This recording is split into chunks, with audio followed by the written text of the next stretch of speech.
Découvrir et apprécier une œuvre d'art, même en étant malvoyant, c'est l'objectif de nombreux musées aux États-Unis.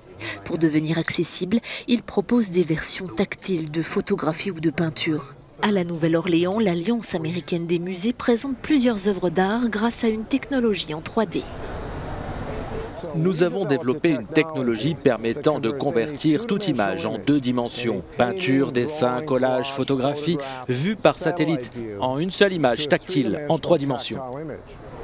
Et c'est grâce à cette technologie que les musées pourront devenir de plus en plus accessibles. Ce qu'il y a de plus important pour un musée en termes de service public, c'est d'être pertinent et accessible. Et l'un de nos grands objectifs est maintenant l'accessibilité, qui fait partie de nos priorités en matière de diversité, d'équité, d'inclusion. Et parfois, être accessible signifie traduire les choses dans différents domaines sensoriels. Pour les membres de la Fédération nationale des aveugles, cette technologie sert un objectif important.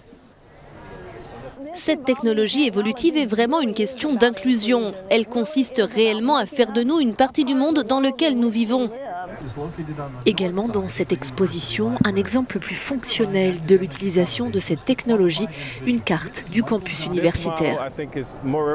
Ce modèle reflète davantage la fonctionnalité de cet outil, car cette technologie, par opposition au simple rendu artistique, a en fait une utilisation fonctionnelle.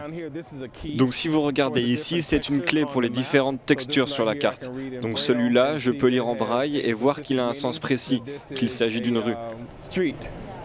Donc la rue a cette texture et ce bouton aussi en est une représentation auditive. Mettre les aveugles et les voyants sur un pied d'égalité en matière d'art, c'est aussi l'objectif des musées qui parlent de temps d'arrêt.